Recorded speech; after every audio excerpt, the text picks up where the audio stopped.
All right, ladies and gentlemen, welcome to Unbecoming Lifestyle. I'm your host, Orlando Gunn, and we are here at Collective.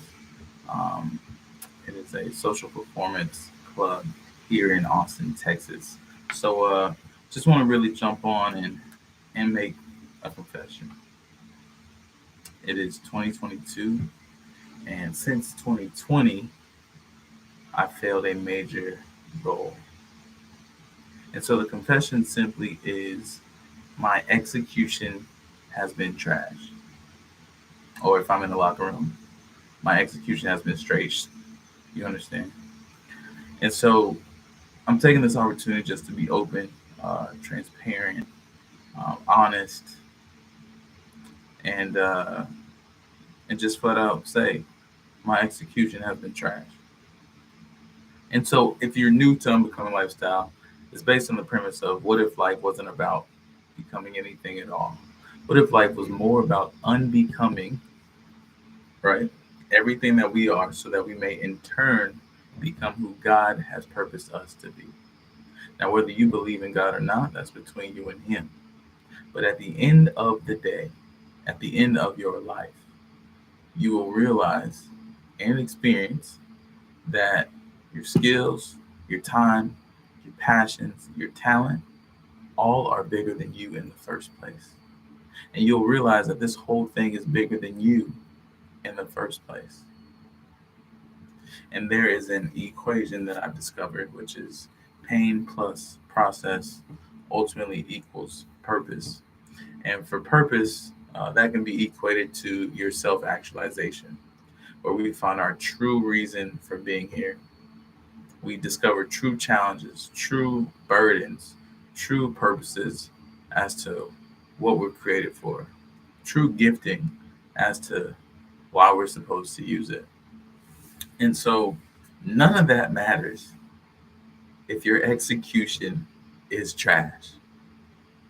And I've had to come to that realization that no matter the giftings, no matter the plans, no matter the motivation, no matter the mentoring, the talks, if you lack execution, you lack delivering.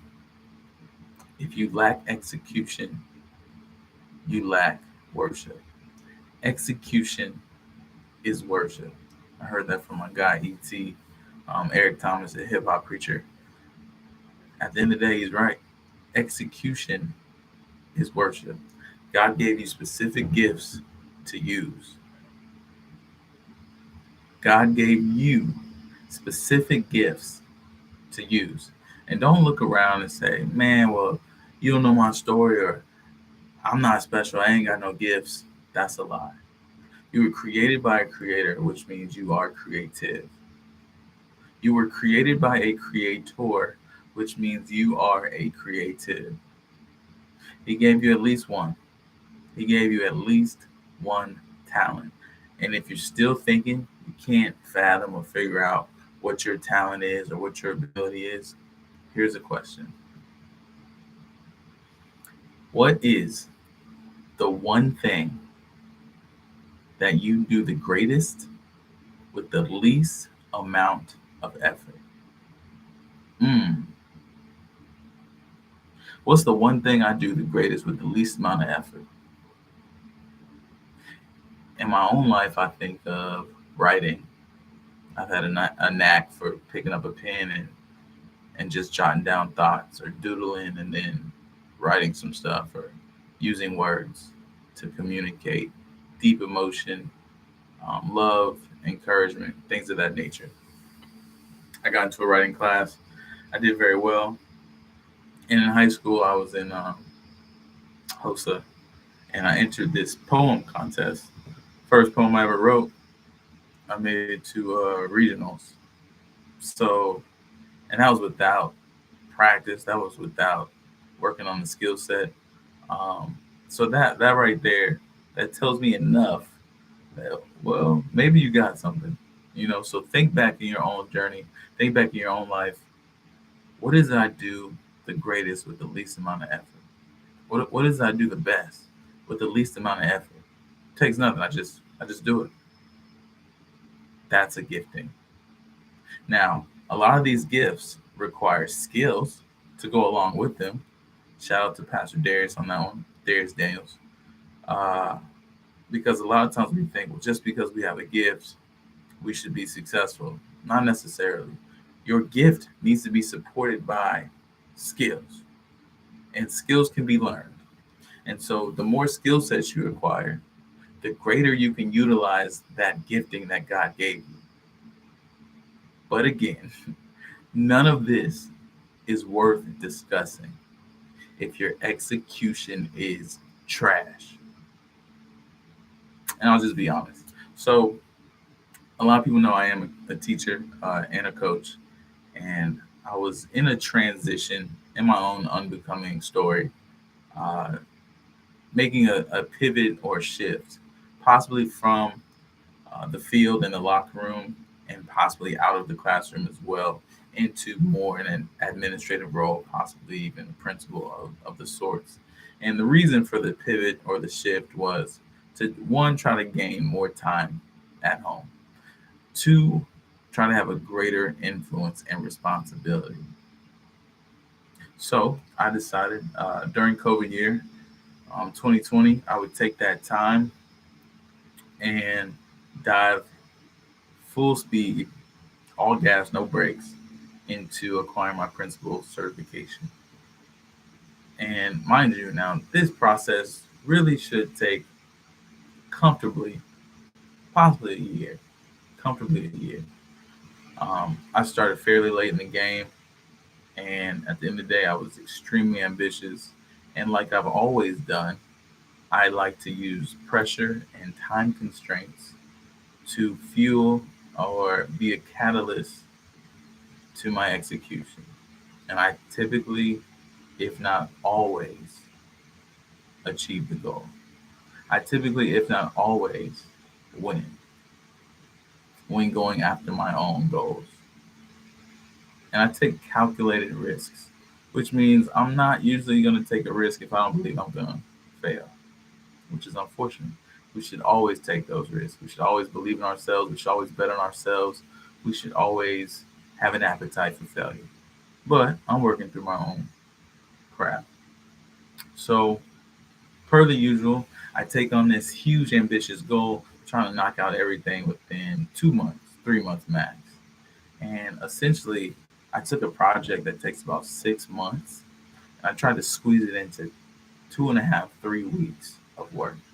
I stayed up night after night I'm talking, from 6 a.m.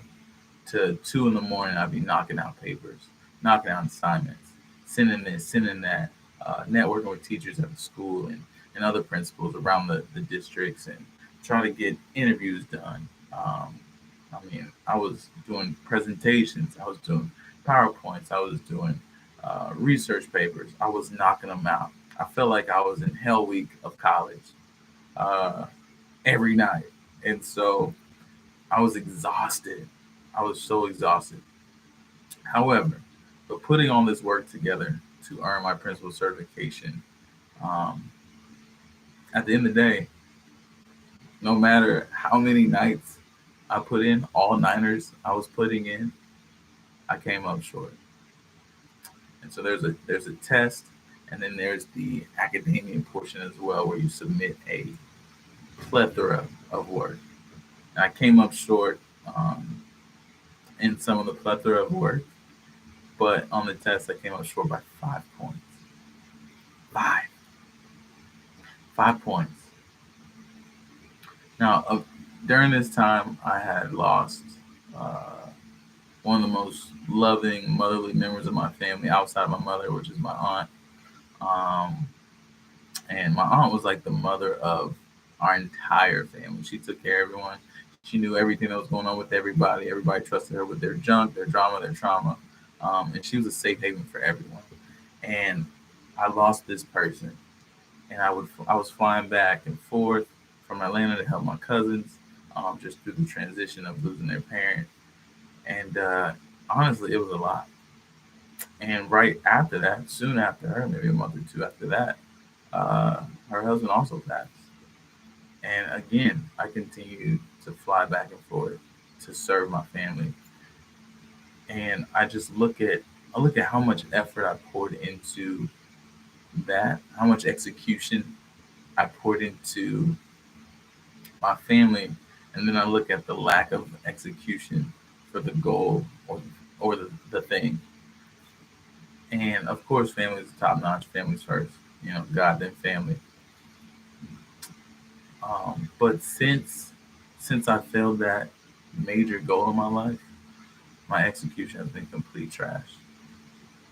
And again, it was a shocker. It was kind of like being cut from a team when you know you're a D1 athlete or you know you're a professional athlete and you make it all the way to tryouts, NFL tryouts, and you get cut week one, or you get cut week four, or you get cut second, third game of the season, and there's no real explanation. You put in all this work expecting a positive turnout, and there's no explanation. And it makes you reevaluate a bunch of things. That boat of self doubt just shows up, loads all your mental faculties, and they ride off into the sunset on a ship of doubt, just on a huge voyage, taking taking your soul, taking your emotional and your mental fortitude, taking everything you got. And it's a tough place to be when you see that you're not succeeding, when you see something that you really thought was obtainable and it's taken away from you or slips out of your fingers, or you simply just missed it. And you can try again, which I did. Failing by 5 points was the second attempt. I left that part out. So, and these things cost money, and let's just be real. A lot of these certifications and academia type tests, or just anything you do to try to improve yourself or your status or your knowledge, they're not cheap. I would say minimum tests for like 250 a pop. And in this economy, that's substantial. Okay. So what do you do next? And what I didn't know, that was the beginning of my lack of execution. I would go on from there into a undiagnosed spiraling state of depression, and anxiety, doubting my self-worth, doubting who I am, uh, doubting where I'm headed in life in general, doubting who I am, doubting if I actually add value to other people's lives, doubting my career, doubting my own passions, doubting my own gifts, and of course, doubting my execution. What happened next? So I ended up finishing out the school year, but again, I was doubting my ability to create change. And so COVID year was pretty tough. Um, it was a lot of being at home. It was a lot of this on screens, less interaction with humans. Um, and I think what a lot of people fail to realize is how we thrive off of human interaction, how we thrive off of communication. And though social has made it to where we can communicate around the world, it's also disconnected us in a lot of different ways. There are pros and cons for both, but um, I'm a guy who loves to be in the classroom. I love to build my relationships with my students, my athletes. We shake hands, we dab, we hug, we tell jokes, we share life stories, drama and trauma. And it's different when you're on a screen filled with, 50 to 100 other people. You're not just going to come out and just say, hey, coach, I'm dealing with this. Hey, coach, this is my latest issue. Hey, coach, this is what happened to me last night. Um, and it was different. I will say that it was different. And you could tell when we came back into the classroom the following year, things were different. Kids were different. They weren't as open as before. Uh, a lot of the ones that were on the fence about opening up, they were more recluse than before. The passion wasn't there. as much. A lot of teachers were exiting. I think that began the mass exodus. Uh, People were getting sick left and right. It was just it was just a lot of ambiguity on what's right, what's not right, uh, protocol versus new protocol, how to protect yourself versus what's it really mean to be at risk. And so that next year was really tough, and I was presented an opportunity to make that pivot, like I talked about previously. I want to take my skill set and advance into an administrative role, which I did, and it required me to commute about 6 hours a week. It was in another city. I live in Austin, Texas. I was commuting to Fort Worth, Dallas area, and I was the post secondary success specialist, meaning I was over things such as SAT, ACT testing, TSI testing, College Bridge, any and all CCMR data. That's college career military readiness data, as well as pre-AP and APs. And my job was to take a caseload of roughly 400 students and turn them, basically increase their college prowess, their ability to get into college, put them in a position to win, not just in the classroom, but the next level, and also in life. Amidst that, I was also a coach for multiple sports. And so, though I took this opportunity with a pay raise and an increase of responsibility, I didn't count the cost. And a lot of times we don't really, we ask God for things and He may give you exactly what you asked for. But we didn't necessarily take into account the cost. What is it going to cost you? Yes, I'm gaining something, but what is it going to cost you?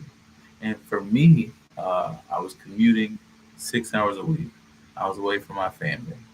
I was in another city. I stayed at a friend's house on an air mattress, um, which was very uncomfortable. Uh, there was a lot of change, a lot of transition, new cities, new people, new school, new systems, new responsibility.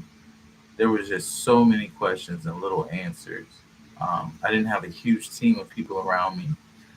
There was 6 to 8 months of work that had just been piled up and was waiting on me when I got there. There was just so much that I was not prepared for. And of course, I'm a warrior, I'm an athlete, I'm a fighter. I'm going to figure it out. Previously, I had told you guys I always find a way. But remember, because of that one failure, there was still that seed of doubt somewhere in my heart, like testing me. Well, maybe you don't have it figured out. Maybe you can't figure this out. Maybe you're not good enough. Maybe you're a big bird in a meeting full of business professionals. There's the imposter syndrome. What if they find out you're not who you say you are? What if you're not nearly as good as you think you are? Are you sure you still got it? If you got anything, what is it? Just so many doubts and so much negativity. But meanwhile, I was still building rapport with my students and student athletes, still loving on these kids, still trying to encourage them to study and take their SAT, TSI, and ACT tests and pass those higher educational classes, their APs and pre-APs and every other type of class that they could possibly take to get or become college eligible.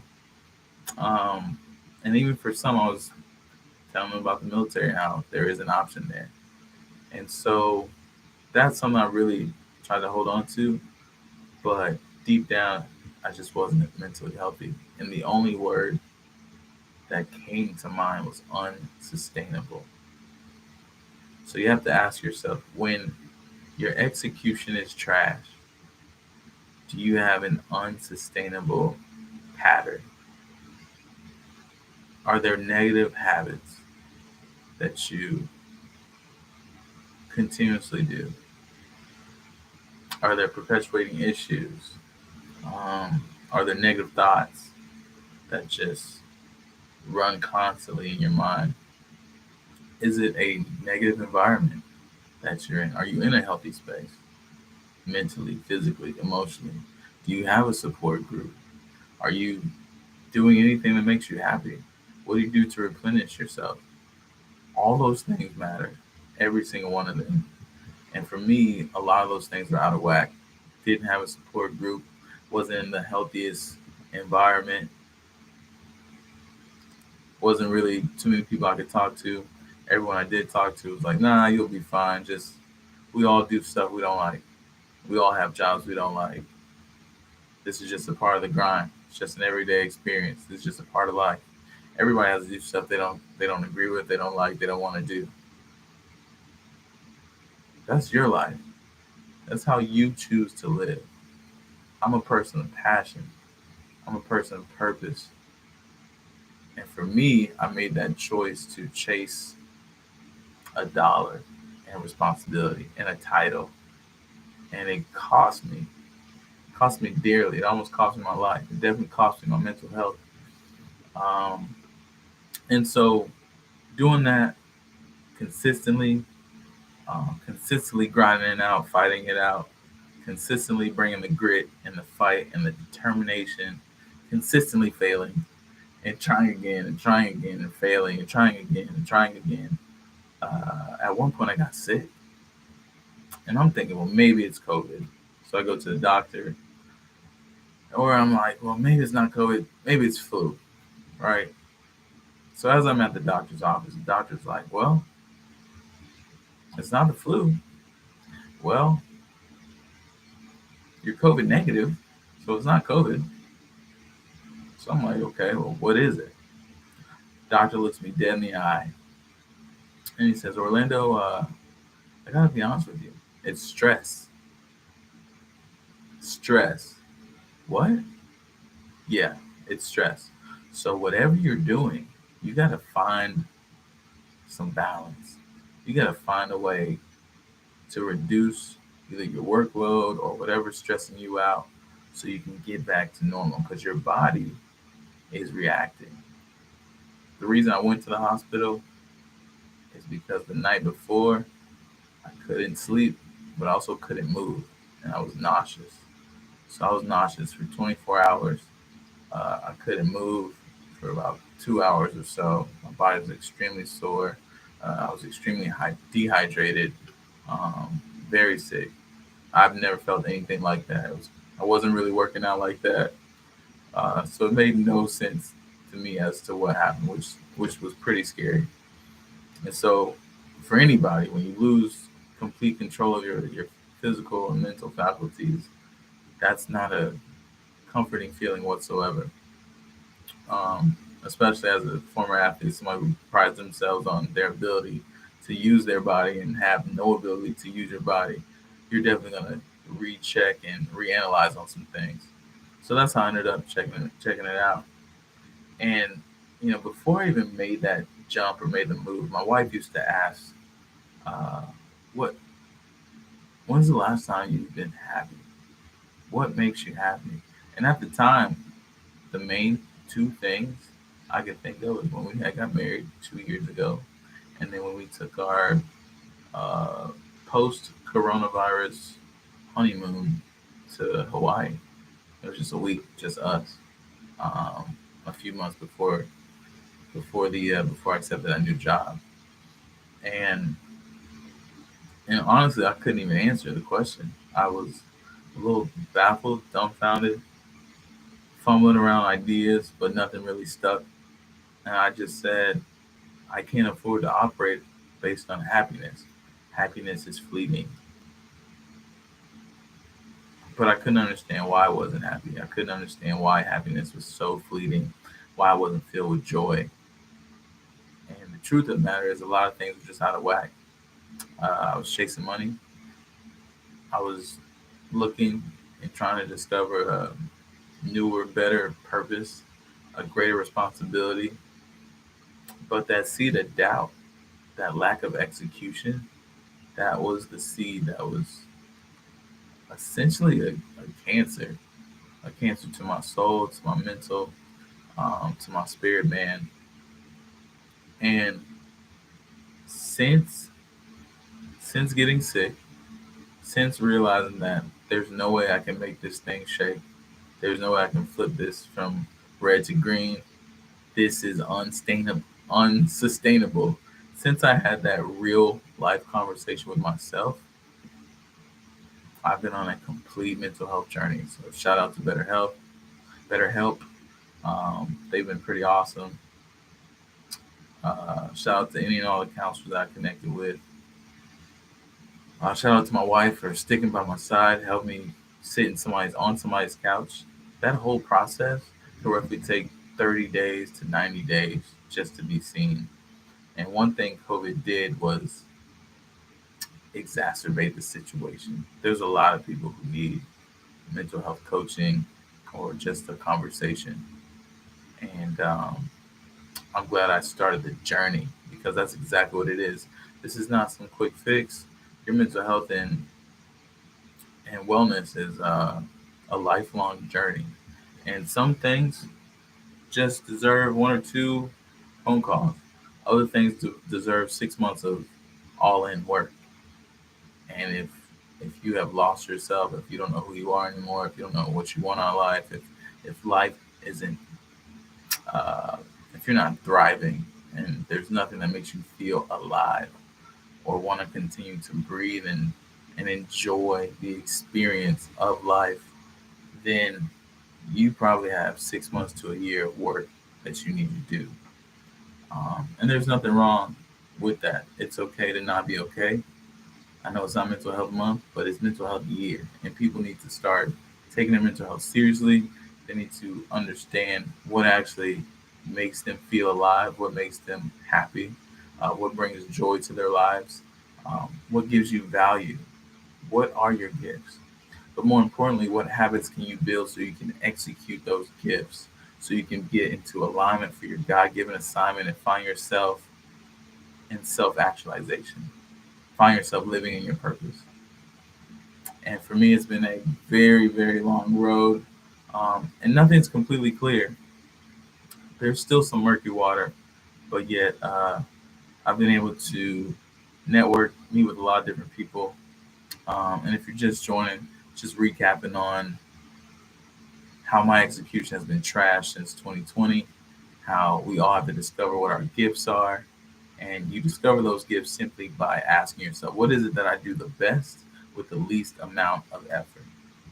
And with your time, your passions, your gifting, you can somewhat find your way. You can have a discovery of why you were meant to be on this earth. One thing you can think of to find that purpose is what kind of grinds your gears. What are things that make you just so pissed off that you can't sit and be quiet? You have to do something or you have to say something. You have to be a part of that solution. That's one of the things that can help you figure out where your purpose is aligned. But along with those giftings, you need to acquire skill sets so you can put that purpose in alignment with who you are and where you're headed. And so, just to recap, at one point in my life, I was looking for that thing, that purpose, that vehicle, but I had messed up. I failed my principal certification test, and I put in a lot of hard work and I spent a lot of money, and I only failed about 5 points. And for me, it was demoralizing. I had a lot of family stuff going on. I was putting family first, which I have no regrets of doing. But yet, that that negative seed, that seed of doubt, carried itself all the way into the next job that I ended up taking. And I just believe that it manifested itself. It grew to a place where it was uncontrollable. And since then, I've been on this mental health journey of self discovery, realizing, trying to get back to self. Like, who am I? What do I love to do? What things, move me? What stuff makes me feel alive? Where can I add value? What from my past can I use in my future? Um, and another thing, just look at your hands. What have you done with your hands? What have you created with your hands? Where have you been in your past, and what have you created there? What legacy have you left behind? you can use those tools and those experiences to put you in position to win.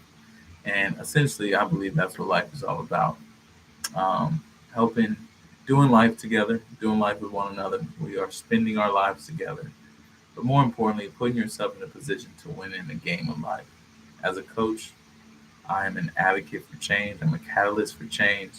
And we are trying to change habits. We're trying to change destinies. We're trying to change futures. We're literally trying to put ourselves in a position to win in the game of life. And so, to kind of close on some of this, when you ask yourself, who am I? When you ask yourself, what do I want out of life? When you ask yourself, what makes me happy? When you ask yourself, where do I want to be in the next 3 months, the next year, the next 5 years? When you ask yourself, what promise did God make when He created me? Those are all opportunities to help get you in gear or in alignment for your God given assignment.